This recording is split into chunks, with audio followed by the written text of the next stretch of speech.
Assalamu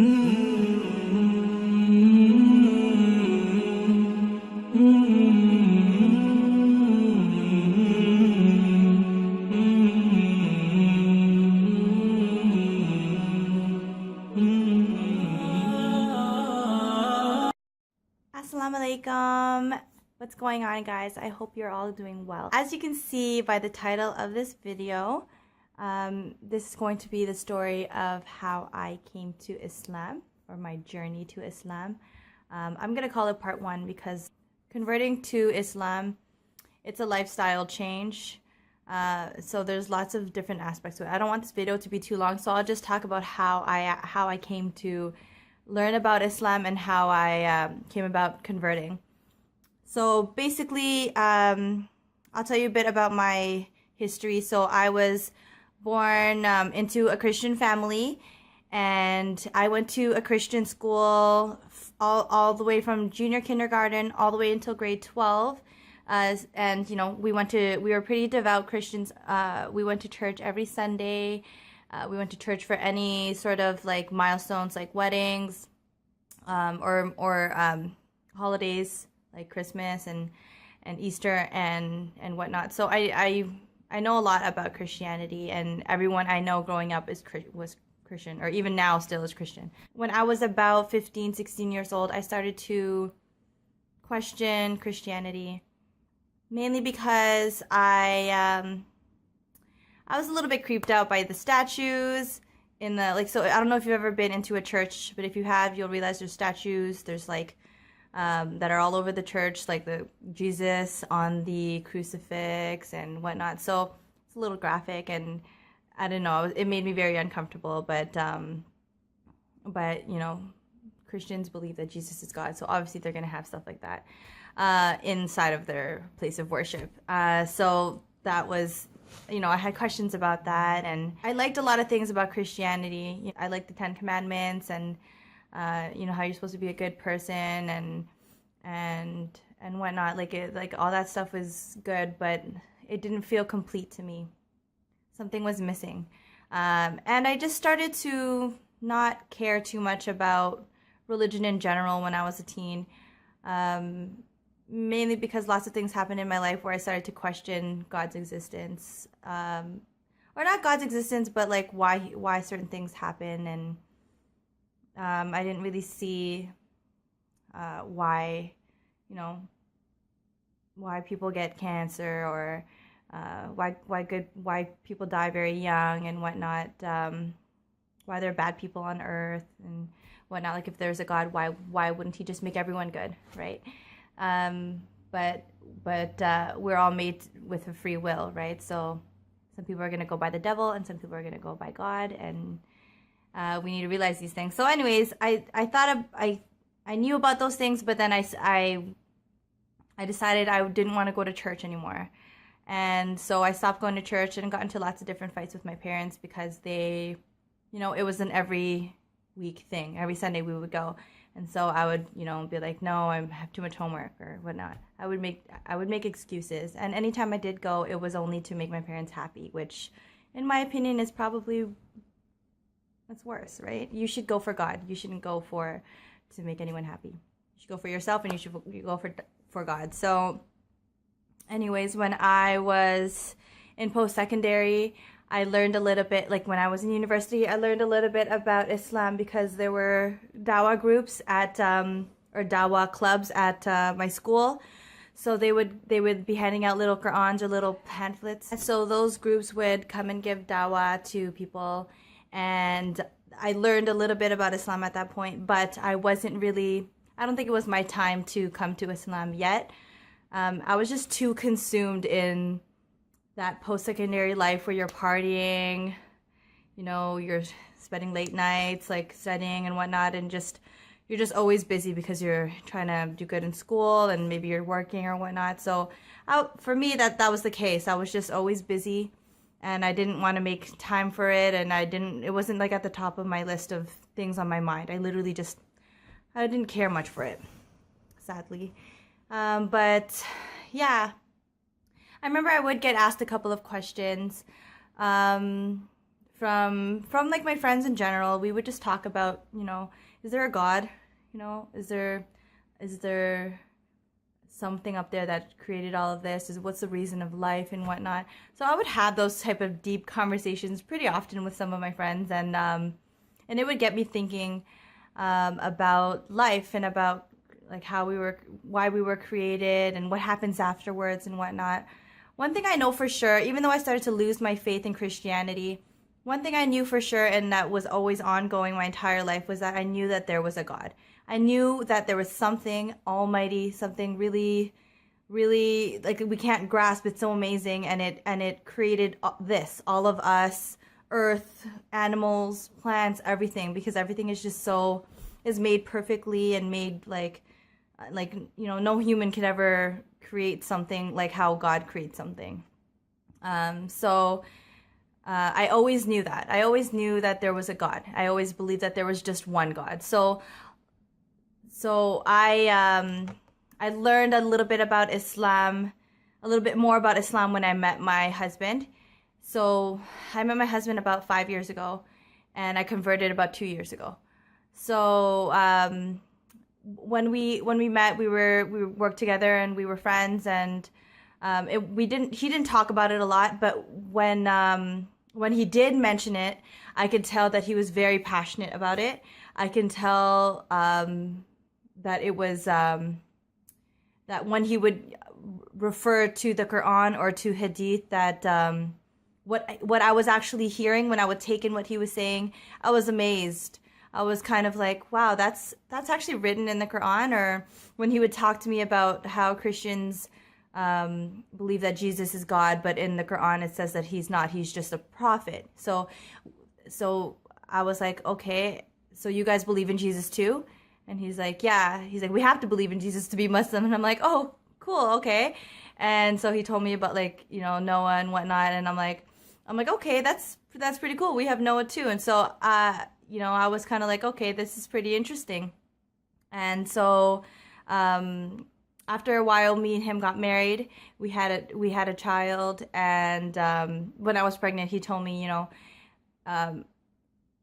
our child has to be Muslim. So I can marry someone who's not Muslim, but like someone who's Christian. Like, I can marry you, you're Christian, but our child has to be Muslim. And I was like, okay, cool, no problem. I have no problem with that, because I didn't really practice Christianity anyway, so I was like, okay, whatever. But a part of me was like, I want to know what Muslims believe, so I know, what my children are going to believe in and whatnot. So I was curious. I picked up a Quran. I downloaded a Quran on my phone, and I would read from it. There was a year span, or a year and a half, when I started to research Islam. I was reading the Quran. I was watching lectures on YouTube. I was just reading stuff online and just trying to educate myself, because I wanted to know more about it. And what I found was amazing. I mean, the proofs in the scientific proofs inside of the Quran are amazing. Like, I mean, I'll make a few videos of things that I find in the Quran that, like, I mean, the whole thing amazes me, but I mean, I'll talk about specific things. But basically, let's just say I read the Quran and I fell in love. I literally was amazed. I was like, this is the book of the rules and the guidelines of how to live your life. This is the book that, it just made so much sense to me, and it resonated with me that it's the truth. I knew in my heart when I was reading it, like, I would feel it in my heart, like, this is true, this is real. I don't know, it's just this feeling, this overwhelming feeling inside that, like, this is what I've been searching for. I was, something was filling inside of my heart, and, I think it was just God opening my heart and opening my eyes to the beauty of Islam. And, yeah, I fell in love. I started to read more about hadiths and about hijab, because I knew that, it's mandatory if you're a woman, if you're an Islamic woman, and you've hit past puberty, that you need to wear hijab. You need to cover your hair, cover your chest, whatnot. And and be modest, not just in what like what's on your head, but just in your actions and whatnot. So I thought that was beautiful. I thought that was great that like you didn't have to be seen by your beauty, because obviously we're all created beautiful, and you know, people do stare and whatnot. So it makes people not think about they think about more about your character than about your beauty, which is, I think that's great. I love that. And so, yeah, I mean, I fell in love with the idea of hijab and whatnot. So I'll post about my hijab story on another video. But yeah, so a year and a half later, I went to my husband's family came to visit during the Christmas break. So I live in Canada, so lots of people are off work during this time. So his family from the States came and visited, and during the time they were here, I mean, they were the only Muslims that I knew, just his family. Everyone else I know is Christian. So I got to see a lot of what Muslims are like in life by living with him. You know, they'd be praying. They were so like, oh my goodness, alhamdulillah, mashallah, they're so nice. They're so nice to me, even though I wasn't Muslim. They were so nice to me. I would ask questions and they'd answer my questions if they knew. If they didn't know the answers, they would search for it, and like we'd look into it together, and it was awesome. Like, they're so supportive, alhamdulillah. I'm so happy that like his family was so nice to me and like took me in like their own daughter. It was really great. So I thank them a lot for that. But yeah, like my nanabu, or my husband's grandfather, we call him nanabu. So nanabu got us tickets to the Riz convention, which is a convention. It's called Rising the Islamic Spirit. It's a convention that happens in Toronto. I think it happens in other places too, but this happens in Toronto usually every like around the Christmas time. And it's a 3-day event where people, Islamic scholars or speakers, come and they speak about Islam. They have certain topics that they talk about. So he got us tickets to it, and that was the weekend that I started to wear hijab. And this was before I even converted, just because I kind of wanted to feel what it was like, and like it was pretty cool. I'll talk about that in my other video. I'm sorry I keep bringing it up, but I'll talk about that in my other video. At the end of the day, I learned so much at that Riz convention. My heart and eyes opened up. I cried so much at that convention because, you know, it felt like home. It felt like I was finally coming home. All this information that I was learning was just making so much sense to me, and I felt in my heart that it was right. So maybe a week after Riz, I decided, you know, what am I waiting for? Why didn't I convert yet? You know, I totally believe it. I believe La ilaha illallah Muhammadan Rasulullah. I believe there's only one God, and Prophet Muhammad sallallahu alaihi wasallam, peace be upon him, is the last and final messenger. So I told my husband I want to convert to Islam, and he was very happy.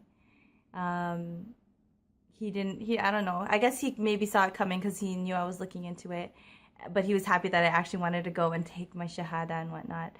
So he came on that Friday. He came, his aunt came, Nanabu came to witness, and it was cool. I went to the masjid and told them I wanted to convert.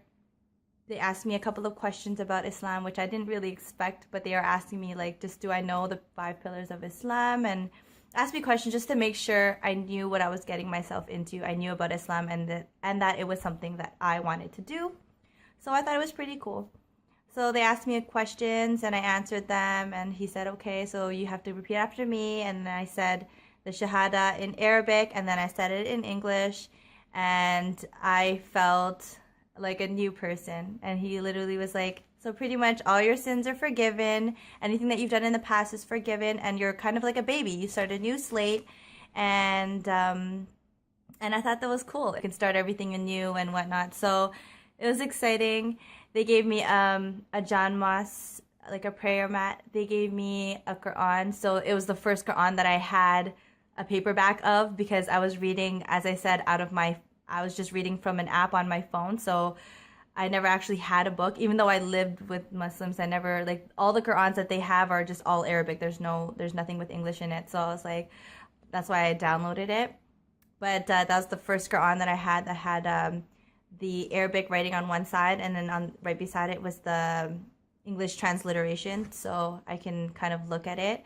But yeah, it was cool. They gave me some books about Hadith and a couple of other books. So it was really nice of them. And yeah, I was really happy and I felt at home. And that was the day, it was January 3rd, 2014. Yes, because it's 2016 now. Yeah, so yeah, that was the day that I took my Shahada, and that was 2 years ago. As I said, I'm learning so much every day. I try my best to keep on learning. But yeah, that's how I came to Islam. Tune in, subscribe to me because I'm going to make a couple more videos in relation to converting, like lifestyle changes, things that I found in the Quran that I loved, you know, people that I listen to, lectures that I watch and whatnot. I'll make a couple different videos in regards to it because when it comes to converting to Islam, there's so many things to learn, and it's just like, it's almost like overwhelming, but like, inshallah, we'll all get there. I have so much to learn still. I just recently learned how to pray, and like memorize what I'm saying when I'm praying, and now I have to kind of understand what I'm saying because I can say it in Arabic, but I don't know fully what I'm saying in English if I'm going to translate it. There's lots of information that you need to learn, and let's just continue learning. Let's read some more books and understand things. So if you're a new convert, comment below and let me know if you have any questions or if there's anything that we can learn off each other, or you can email me or whatnot. That'd be cool. I'd love that. Okay, thanks for watching, and I'll catch you guys on my next video. Bye.